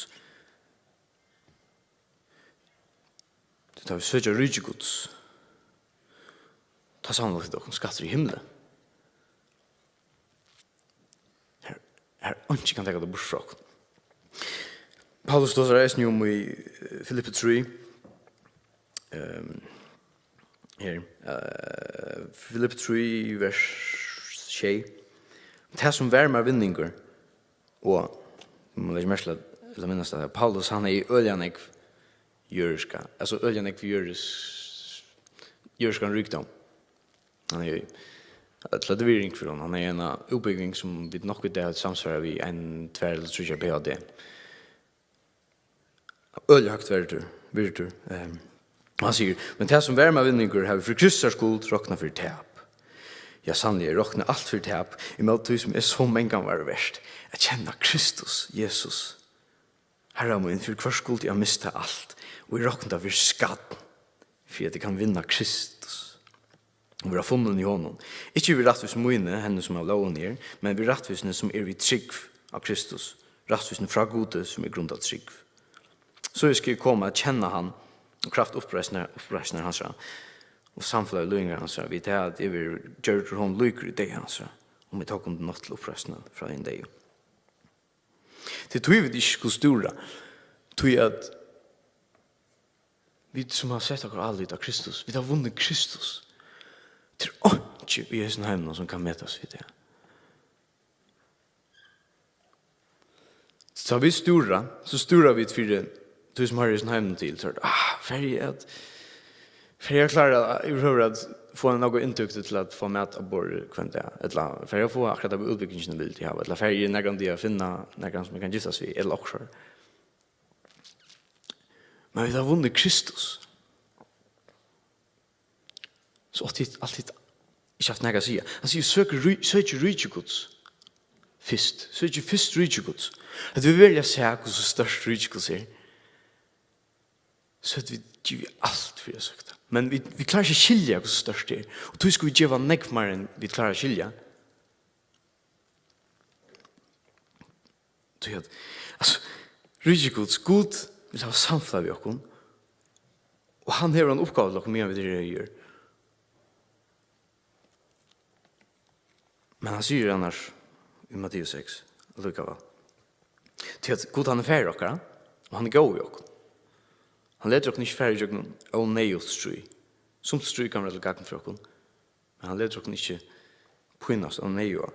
Altså, jeg kjenner i prinsippen, hvis det ikke er vers 6-20 og sin nyretter. Her kjenner om at han er foklaner. Sfære til himmelen, han fører foklaner som ikke hest og ikke så. Hvordan mange marskene ikke fører til henne. Og liljene av marskene, og hvordan det er klattar. Og det er livet i det og dødje morgen. Hvordan mange marskene ikke kleder til henne. Og det er verst som leser Janne, vers 23. Etter øtlen som søker jo hetningene, og himmel er ikke ferdig til henne. Han vet at de kan tørre alt dette. God vet hva han tørver, og han får gjøre hva det som han tørver. Hvis vi søker hans rydde først. Hvis vi søker hans rydde, altså, og ikke stora for det, så får han gjøre hva det som han tørver. Ikke det som vi vil ha, men det som han tørver. Og vi vil ikke heller ha det som er tørver enn det som jeg vil ha. Jeg kan ofta stora, men i røyne, altså til det som kvanta, jo mer vi fyller oss i Jesus, jo kamar blir bra. Det er hemsens glede, fana bort. Tog sier han, du skal ikke stora. Jeg husker lykka, så at enda vil jeg si, jeg husker med det Paulus, den største sikningen som hendte i livet til Paulus, det var at han miste alt. Han miste sina gamle viner, han miste sina tigg, sitt rydstømme, sitt heimland. Som hadde enda lønnen, så slapp han ikke inn i Jerusalem, måtte han være bogar nere og tiggen inn for deg. Han miste sina trygt, han miste enda sitt hødd. Men som han sier, for jeg vinner det som er så mange gammel verst, Kristus. Så tog jeg si at den største sikningen som hendte i livet til Paulus, det var at han miste alt. Men han vann Kristus. Så ja. Og det er en sikning nød. Og ja, amen.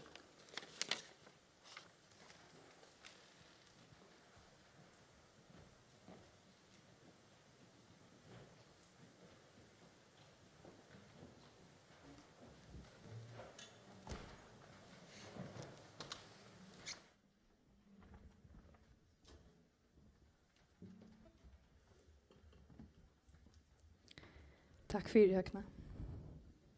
Vi får nå synge når sanger sammen armen. Vi får enda. Jeg så løte. Vi får synge Takk, min Jesus, for det dyra blå.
elskaje, så han gav.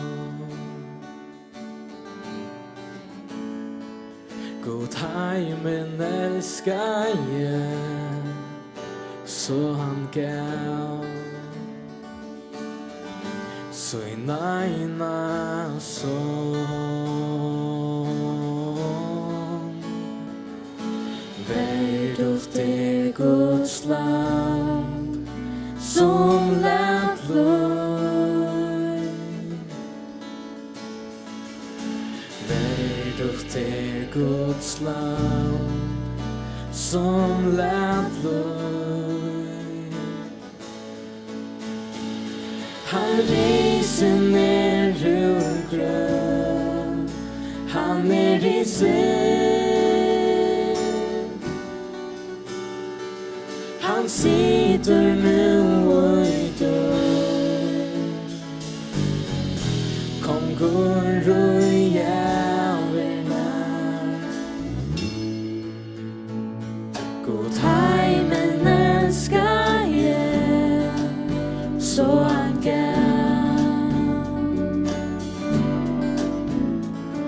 God heimen älskar jag, så han gav. Så ena sån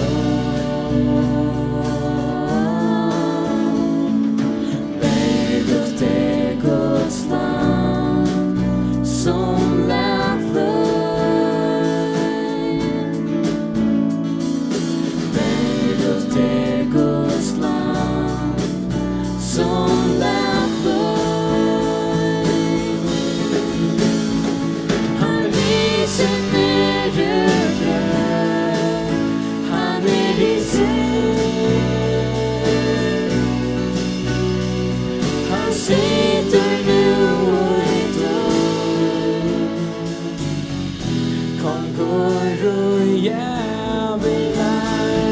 Han reser ner ur grön, han i sig. Han sitter nu och i dörr.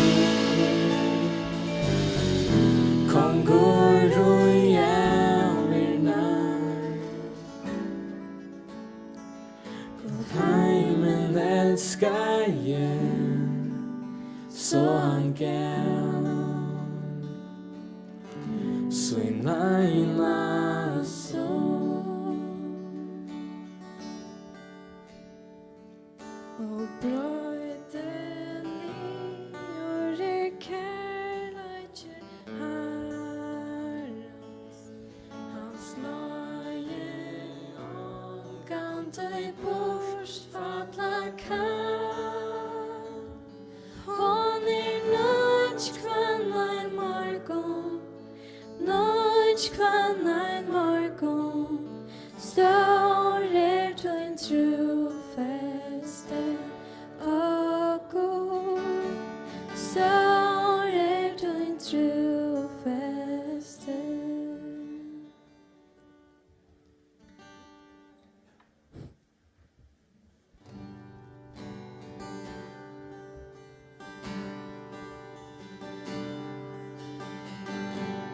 Herre frälsare, endur nutja bröd till mig. Tacka nöje tog, flåda kan till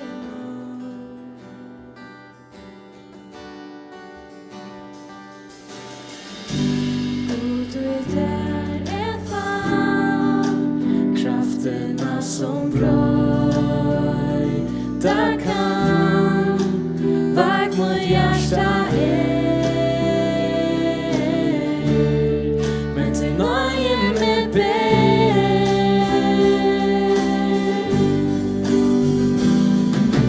Halt vänner, tog nog färger hjärsta.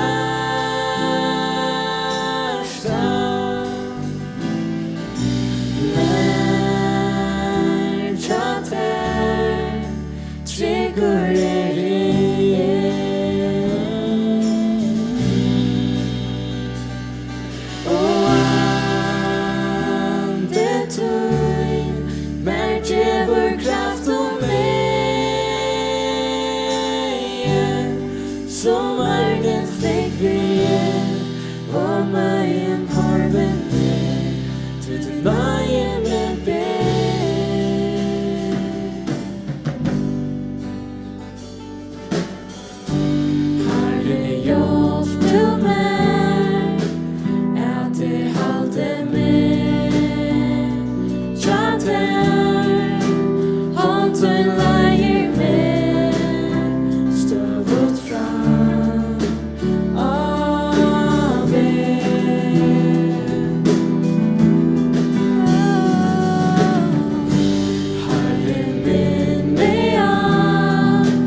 Dra mig nära tär.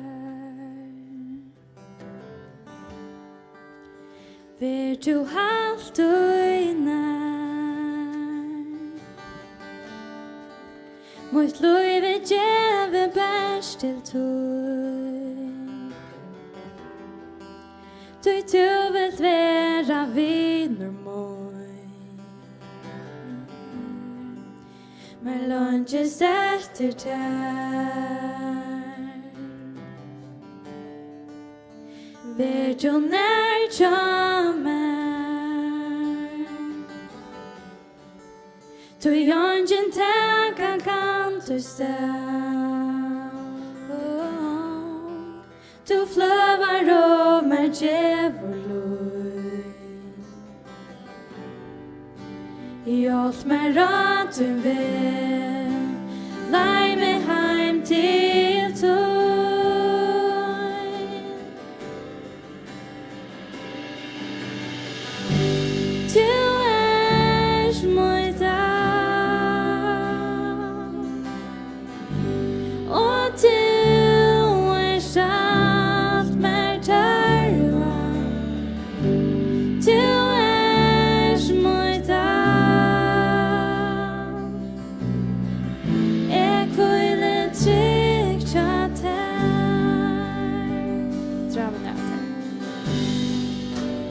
Dra mig nära tär.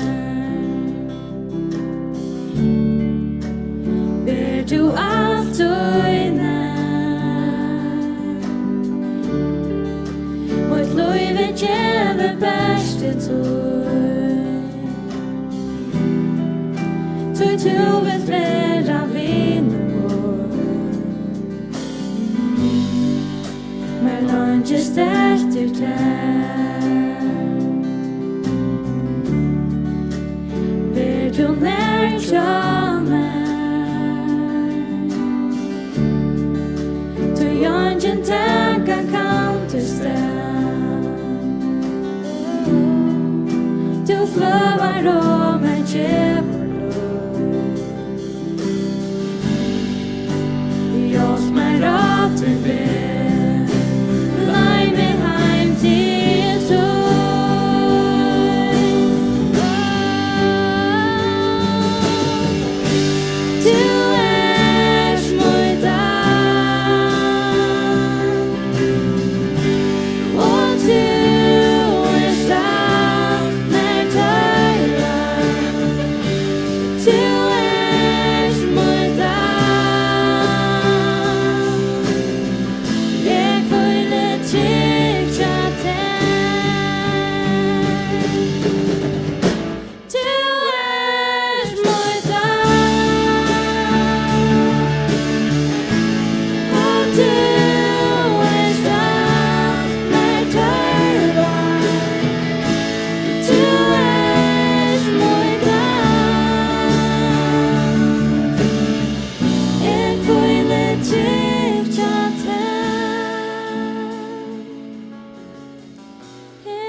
Så sitter jag vid den sista sangen.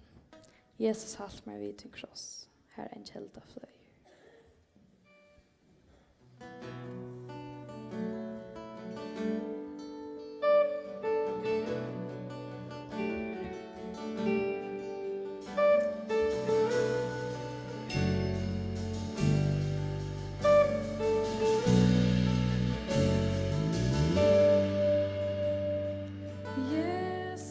Halt mig vid din kross.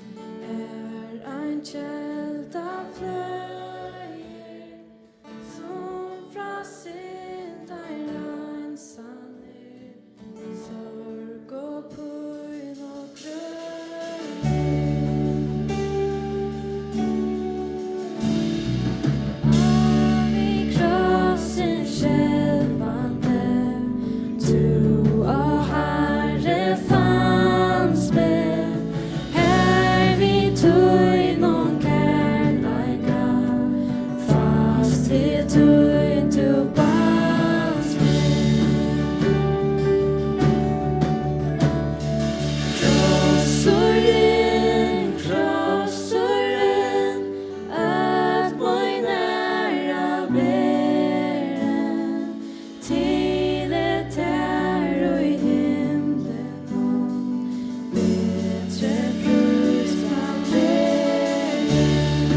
til suche henga oi hans skugga kvann mein dag lær du meg at ganga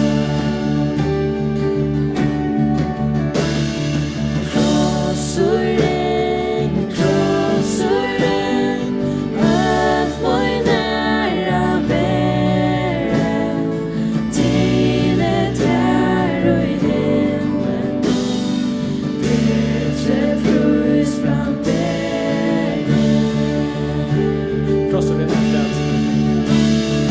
Krossar vi den här krossuren at moi næra være til et her og i himmelen bedre brus fram bedre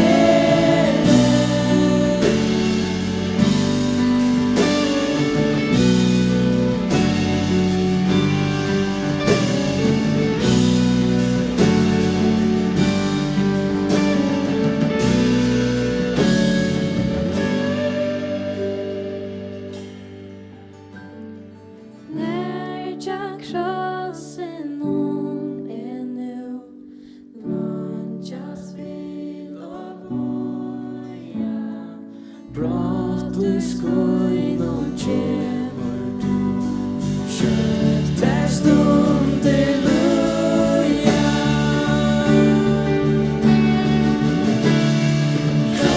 Krossuren att moi nära være till ett här och i himmelen bedre brus fram bedre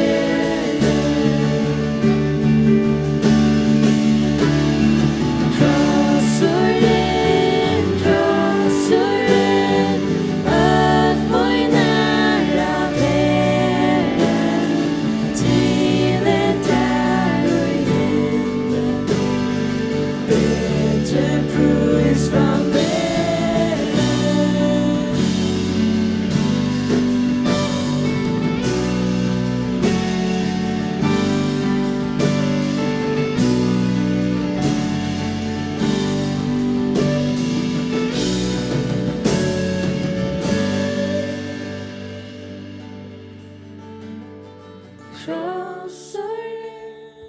Krossuren att moi nära være till ett här och i himmelen bedre brus fram bedre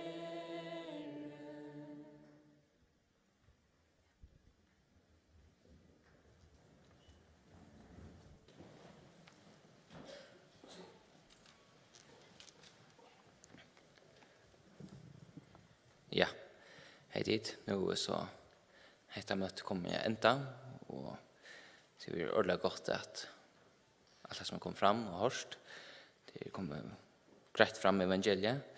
Det som är lite synd efter vi alltid att när vi hörst vitsporar solsang och kunna lovprocessa man så det vet att kan stanna ett fellag som är bänt. Och det är det som jag sänder i Efesierbrevet kapitel 2 och vers 13. Men nu är det Kristi Jesus tid som av vår längt bostor kommer nær vid blåa Kristus är. Att bäg vi som stand upp här haft också att bor fram eller bäg till eller sanje och eisen som skipa 4 som har varit hjälpt till på imska praktiska mata men eisen tid som nekva det som är här ikväll som känner Jesus och hur han är så kommer vi nämligen att känna någon attrus versen om att vi som av vår längt bort vill komma nær. Och bara vi blå Kristus här så vi evangelium. Vi Golgata är vi kommer nær. Och det må vi spår kväll är för tikon att jag har tid mot Jesus Kristus. Och min spårning är så bara tikon kvärt har ni två tid mot Jesus Kristus. Och svära till spårningen kväll det kan sätta upp för tikon på ganska lökna matta men så också om det att hvis Herren behöver komma så kommer man där. Och det är ganska många där som alla är många där jag de flesta här vi kanske fara upp få morgonmat och fara till arbete eller till skola och så får frisättning det någon och så ska det en kvar månad där Og det er alla Jesus månaden, men støvan til her kan være helt, man kan sjå kan være en helt annen til å være sørste måned. Så fra til jeg kan være helt fra, eller fra sørste vike, fra at jeg ikke kjenner Jesus, til å være, ikke til å være nær, men til å være fjersborster, kan søke om å kjenne Jesus Kristus, til å være fra rom fra deg til liv, til å være nødvendige skapninger. Og det er bare mot bøn for dere, at om det ikke er akkurat det, så får det akkurat i kveld. Det er at vi leser ikke om, at vi vet helt ikke nær og Jesus kommer etter, eller nær god til åkne hjem så inn, og ta i for sent. Så skal det bare enda vi bønner til sånne løsninger. Gå god, takk for møtet i kveld, og takk for gjørskveld, gå god. Takk bare for alt som kommet ned, og at du må sikre noen og være vei dere gå god. At det vi får utifra, at vi må ha til vi dere gå god, og at lät ikke møte som vi i kveld, for fram vi som bare et annet vanlig møte, eller en god båtskaper, men at det skal være noe som brøyter liv og brøyter mennesker gå god. Det blir det om, takk bare for hvordan du taler i kveld, at du taler til min og taler til åkken her. Det blir om at vi må brøyte til akkurat på gå god. Så takk bare for Golgata, takk for at du trofast og erst, at du alltid er stjåkon, hovast, hvordan nekva skriva tankar, nekva skriva gjerri, så er det alltid stjåkon gå god. Det tærstar fyrir, og du elskar okkur lika vel. Så bid vi om å være kvelden vi gjør, og du må signa det. Amen. Ja, jeg har vi ankra løsningar, her er nekra løsningar. Kan fyrsta hjertjen som ankra glemte etter gjørskvaldet. Jeg legger han atlas ved mixpulten, så det kan komme etter den her, han som har glemt han. Hjertjen som har glemt etter til Opið i gjørskvaldet. Og så er det et annet til, jeg fikk en avheitan fra Markus Mortensen, om at Louisa til at Markus og Markus Mortensen, Jonas Ljøsheim og David Røykert, der er fer vi at lese inn Bibelina som en ljøbok, og han vil lese inn, man kan finne der av Spotify, der å lese inn, så far er det første Mosebok og andre Mosebok som er ute i neste vike. Så hvis du får inn av Spotify og skriver Bibelen, så finner de det her beint. Og til eisen YouTube, hvis du bare leter etter eller man kan si en artist name er Hins Mæleveveren, så hvis du finner det bare på YouTube og eisen på Spotify som podcast. Her David Røyker ikke lest inn. Så det er ikke det ikke til å bruke det, til noen god hjelp til at lese jøkkenen Bibelene. Og eisen hvis nå dere føler at jeg må ha til å gjøre en hjelp av vi, bare på ankra måte, til nekvar praktiske oppgaver som kunne som er i arbeidet, så hvis de føler at hatt kunne jeg akkurat at det kunne hjelpe til i arbeidet, så kunne de ført også av Markus Mortensen. Og så er det, ja, jeg tar ikke bare venner min, det er en ungdomsstemme i Klaksvik. Thomas, hvis du lukker køyre? Yes, her var det. Wow, ja. Ungdomsstemme er på Klaksvik sørst i her som annan til så vikskiftet 24. til 22. november. Så det er å sitte X i kalenderen, eller en kross i kalenderen. Nu vet jeg ikke hvor lenge siden det er det seneste vær, men det var som Samfelagsstevnan, så er det 3 år siden, så det har vært alvorlig godt at kunne møtes etter. Og som så er evne vendepunkt, og til akkurat det som det andre løyver, til rett vendepunkt. Og alle møtene vil være tolket til engst, så hvis de kjenner noen som tar engst, og som ikke liksom som ikke stod først, så er det et gilt høve, og annars eisene til dere, med andre havnefolk, og som ikke blir Klaksvik, så bjør Klaksvik seg eisene frem til å finne gistingerplass til å kunne sove. Så at hvis du ikke har nærmest å sove, eller du ikke har mulighet for at hver midtelen som legger til at kontakta Harald Øster, eller Kristian og Netsjene, så kan du finne til den som er bygget. Og til at det er god mulighet, eisen hvis du har bil, allikevel å komme frem til det, eller gistan til at man kommer ikke nærmere at hvor nødvendig rundt da, enn bare at vi er til møtene. Og så er det morgen, heter det første møte i dag, lærerdein, og morgen er første av Samfelagsstevnene. Klokkan 12:30 er morgenmøte, og til nere i Pneser, ikke her, men nere i Pneser. Klokkan 16 er oppbyggingemøte, og klokkan 19 er første evangeliska møte, og her er det Samfelagsstevnan. Men det kvöld ikke livet enn. Nå blir det Opið hus, eller det er ikke blir inn nå. Hvis Thomas får opp på skjermen. Her var det, yes. Så i kvöld bjør Hanna og Jafet Rasmussen inn av Olgarskøtte 5, og Simon og Jan Nilsen bjør inn av Olgarskøtte 2. Der satt det samme gøte, og så er ikke øtlene for forbi, og til Joshua så at til Olgarskøtte 2 og 5, til bare Svinner og Ørn. Så de kan endelig hoppe i midtelen til det det er just til, så de kan bare mingle i midtelen. Og det geniale er til at det er 2 rimske drekkamåner til hvert hus, så skal man hava til fotle menyene, så mamma færre til beihusene. Og jeg hørte annars at det var bingo, så det var ordentlig godt. Ja, det var en joke, men ja. Så ja, takk for kvalitet, så jeg så hjemme til Åkon, eller til Hanne og Jafet.